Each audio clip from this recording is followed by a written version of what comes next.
doubt, the Lord was there, and I was like, God, just take this away. Just let me die, please. Like, I just remember saying, please just take me. I can't do this anymore. Like, I'm the only one who's I'm the only one who has love in this relationship, and all he does is hurt me. All he does is treat me like nothing and everything else. And then I woke up. I woke up gasping for air, throwing up on myself. I woke up and he wasn't in the living room. He was in our bedroom. It's like he didn't even care. He could have killed me. He didn't care that he choked me to pass out. He didn't care about me. So, after I got up, I went to the bedroom and I was like, do you not care what you just did? Like, I could have died. I woke up gasping for air and throwing up on myself, and you weren't there for me. Are you sorry you did that? Like, and he kind of just laughed it off.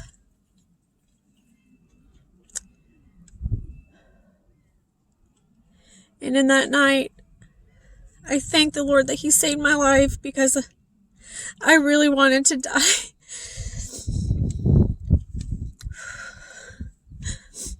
I wanted to die so bad, because I was just thinking about the first time he hit me, the first time I was in the hospital, him breaking my nose, me having to explain to people I worked with what happened, lying to them, covering for him.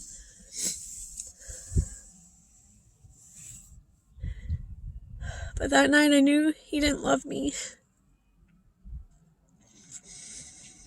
Seeing that he didn't care, that he hurt me, like I could have died, he didn't care. And when I went to him, he just laughed. And I thought to myself, who does that? Who laughs? Who does, Amanda, what are you doing? Amanda, what are you doing? Like, your family has seen how it's affecting you. They try to tell you what was going to happen. You didn't listen to them because you have a good heart. You forgive and forgive and forgive, and you still see the best in this person, and you love them with all your heart. And Amanda, yes, forgiveness is key, and you can forgive, but when it gets to that point, forgive and put a distance. And I never put a distance. I still stayed.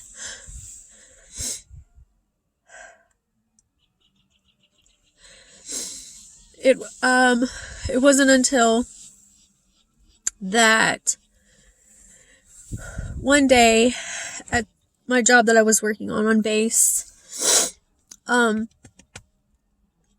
they asked me if I wanted to get off early, because I'd been working really hard, and they could see that I was stressed out.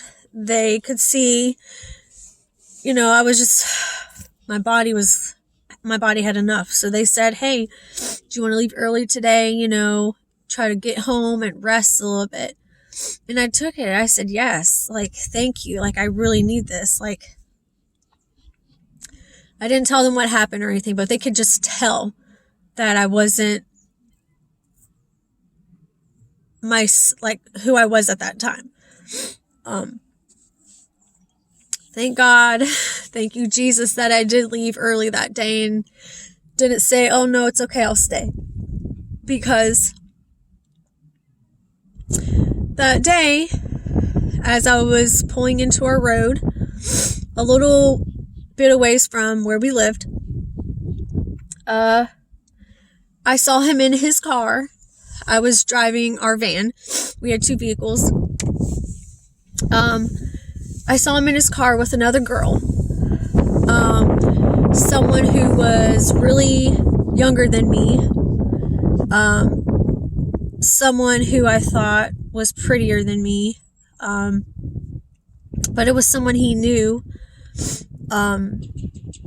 for quite some time, but I caught him cheating on me. I seen who the other girl was. And then it clicked. That's where my stuff was going. That's why I had things missing. That's why my perfume was out of place those times. It all made sense. There was somebody else. He was cheating on me on top of physically, mentally, emotionally, verbally abusing me. So I tried to chase them down because as soon as he seen me, he tried to speed off. And I was like, no, you got some explaining to do. You're going to talk to me like a man, and you're going to tell me what's going on. Who is this girl? Because at the time I didn't know who she was. Like, I knew about her because he would talk about her because one of his friends, it was his cousin, his younger cousin. So I tried to chase them down to try to get him to talk to me. Shortly after I tried chasing him down, he stopped. So I stopped. The girl stayed in the car and he got out of the car. But his best friend, who was also with them, and I seen his best friend out of the mirror of the car, seen his head do that little thing. And I get out of the van, and he gets out and he's like cussing at me with his hands in the air. What are you doing? Don't follow me. You have no right to do this. How dare you? Talking down to me. And I'm like, what are you doing? Who is this girl? Why are you hanging out with another female? Does she know what you do to me? Does she know what I've been putting up with for 2 years? Does she not know all of the abuse? And I said, how come your friend is letting this happen? Why is your friend not doing the right thing? Why was I not? Why? I was heated and I was at a loss of words, and I was trying to ask him one final time to talk to me, to tell me what's going on. Well, he didn't tell me. He just cussed at me, whatever, belittled me, said I had no right to do that, no right to question him. So at that point, I got back in the van. He got back in the car. He took that girl and his best friend, and they drove off somewhere. And at that moment, I broke down in the van before I pulled off, started crying out to God, praying, what do I do, Lord? Help me, guide me. And that day, I knew I had to leave. I was ready to leave. The couple days following that, I still wanted him to be a man, to try to explain to me what happened, why he was with another girl, why he did those things to me, why he said he was sorry, why he said he loved me, why did he put me through all that just to find out he actually was cheating on me this whole time. And there was times where I try to leave and he'd be like, oh no, I'm sorry, I love you, I'm here for you, I'll change. Why? And I was hurt that he was cheating on me, Well, the day before I left, I was calling around to people who were my friends, who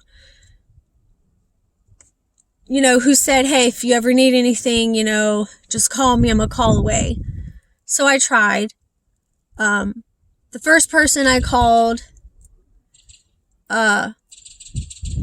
was my sister and told her, hey, I need your help. I gotta leave.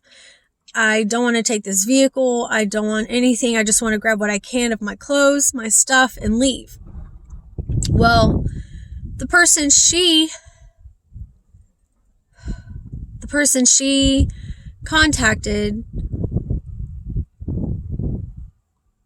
fell through. He couldn't help out. He, which was A-okay, whatever.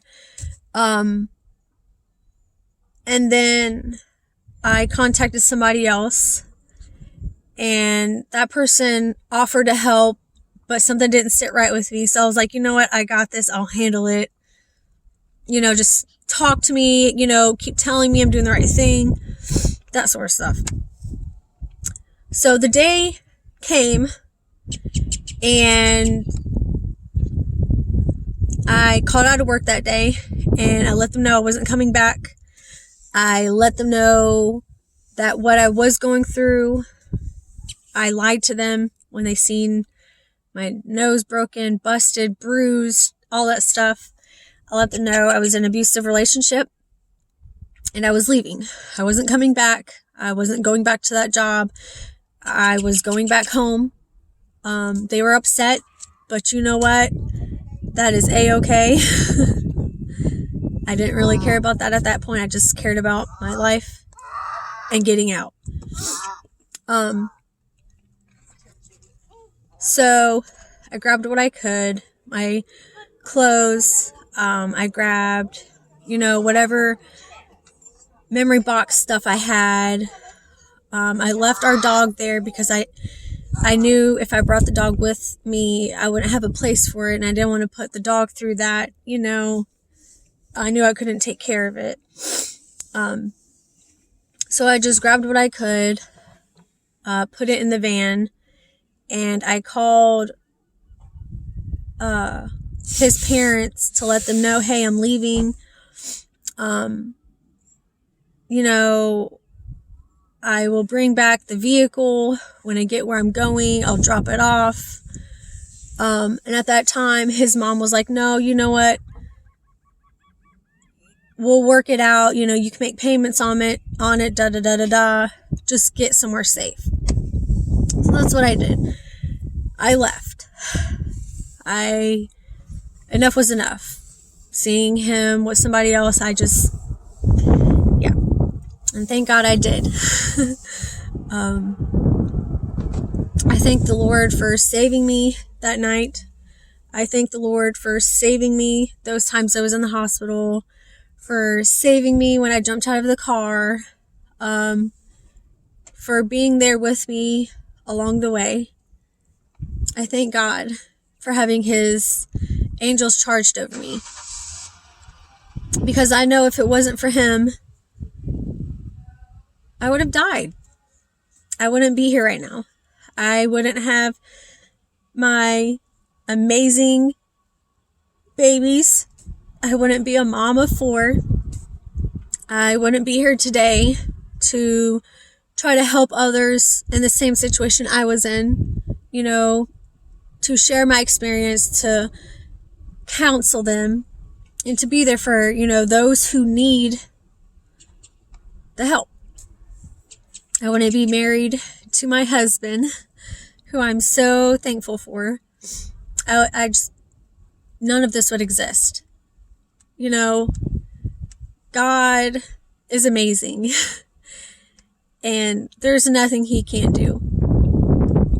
And a Bible verse that stood out to me then, as I was worried to leave and everything else, was Philippians 4:13. Which is, I can do all things through Christ who strengthens me.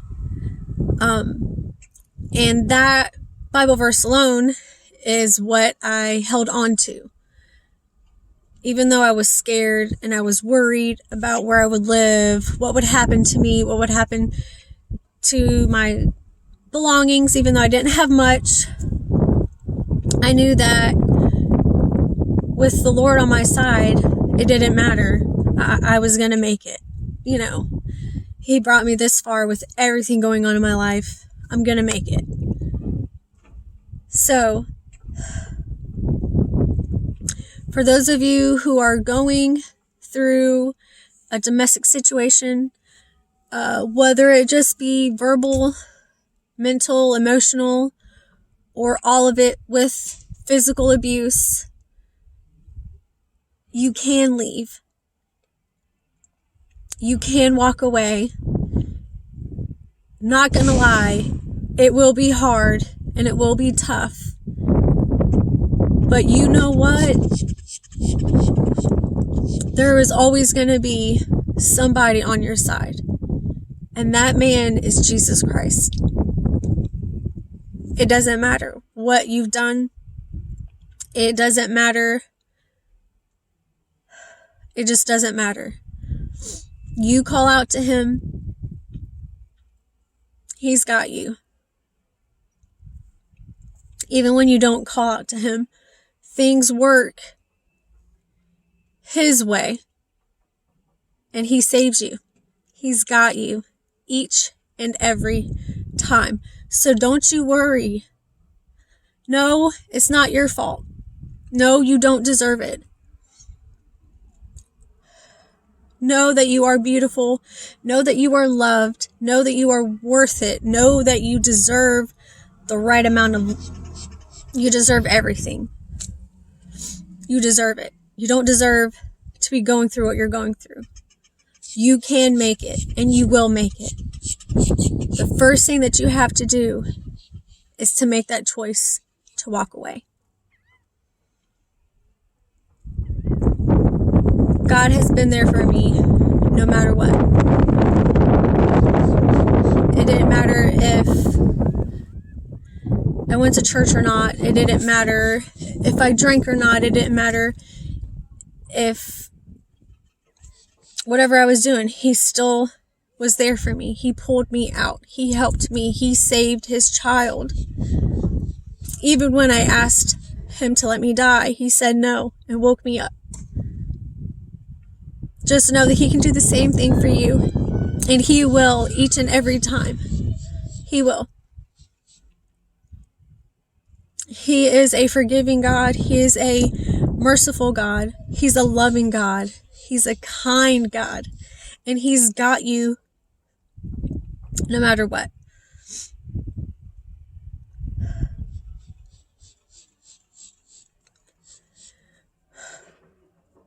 Now, to this day, so that relationship was about 7-8 years ago. After I first left, like I said, it wasn't easy on me. I had nightmares. I was worried to go I was worried to go to the town and the areas that we used to live in because I didn't want to bump into him because I was scared. I didn't want him to see me. I didn't want him to know about me. I didn't want anything to do with him. That was about 7-8 years ago. I recently contacted this person after all these years, and I told him that I forgive him. I told him that I was praying for him, that he turned his life around, that he was doing the right things he needed to do in his life, that regardless if he wasn't sorry or not, how he felt, whatever the case may be, I forgive him. I forgive him for him cheating on me. I forgive him for messing with my mind, playing with my emotions, physically hurting me. I forgive him for everything he put me through. I forgive him. I do. I forgive him. I'm not foolish for doing so. I'm not foolish.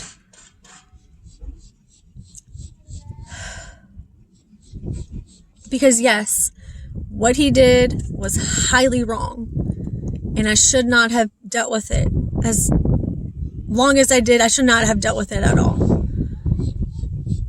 But that wasn't him. I came to realize that there was an evil spirit behind it that had a hold of him in his heart. But I forgive him. And he messaged me back, and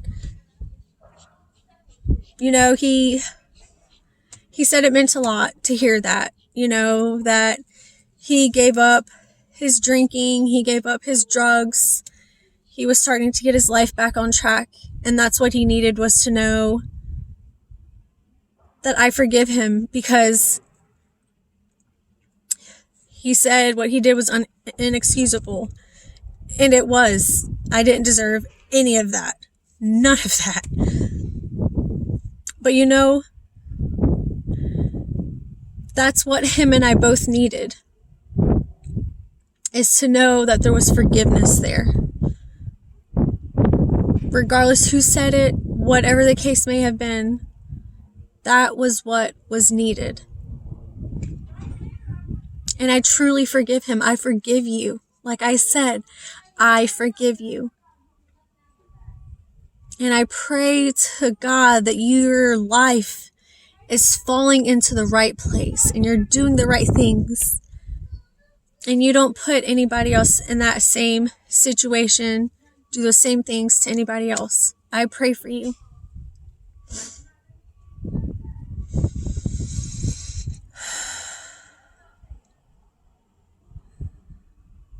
God is amazing. I can't say it more than enough. He is amazing. And he's always been there for me before I was born, as I was a kid, growing up, becoming an adult.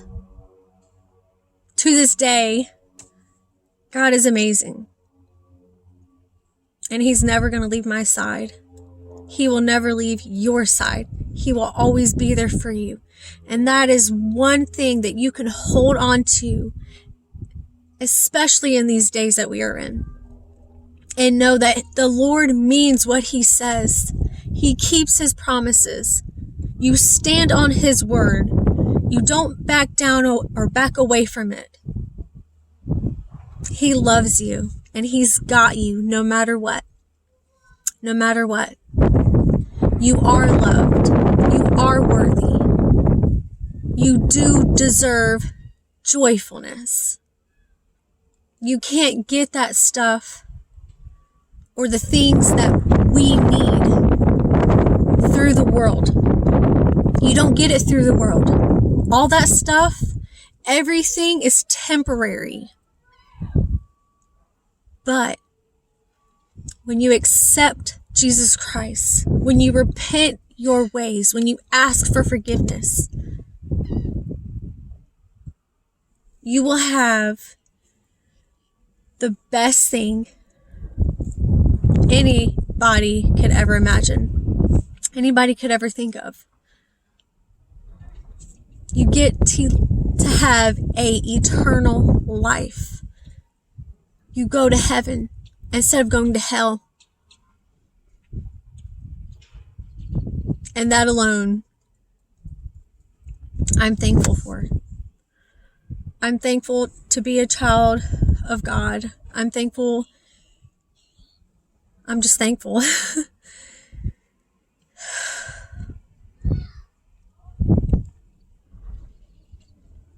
Everything works out for his good and his glory. Yes, things happen that are hard. Things happen that hurt. Things happen that you have no idea what's going on. You can't explain. Just trust in the Lord. Hold on to him for dear life like I have. And know that you will be okay.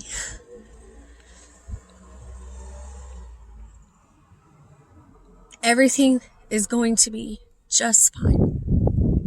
Don't give up. Don't let how others choose to be towards you affect you. People can choose to do and say and act however they want. You keep doing what's right. You keep going forward. You keep being that light. In these days of darkness, in these days of hate, in these days of uncertainty, You keep doing what the Lord has called you to do. You keep giving. You keep forgiving. It doesn't matter what anybody does.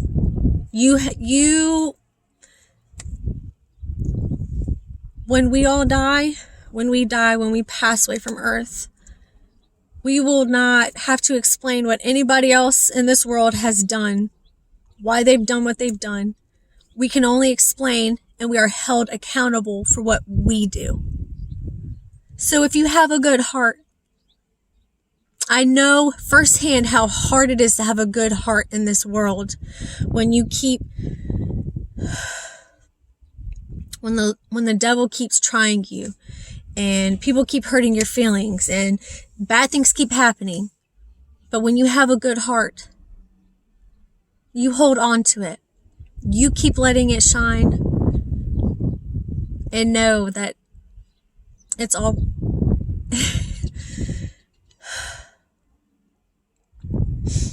know that in the end, that good heart and your relationship with Jesus Christ, accepting him into your heart and your soul and having him in your life, having that relationship with him is what's going to be worth it all. Don't let the small stuff get to you. Don't let other people's hate and anger get to you. I know how hard it is. Trust me. I do. But you've got this. Just like I do. Just like I have. You got this. And I know and I believe in you. You got this. I pray you guys have a beautiful, amazing rest of your day. And I'll keep praying for everyone that's going through all the stuff of the world. No, I may not know you. No, I may not know your name. But know that I love you. And I'm praying for you. And I'm believing that the Lord is going to save you. And he's going to turn your life around like he did for me. You are loved. You are precious. And you got this. Have a beautiful day.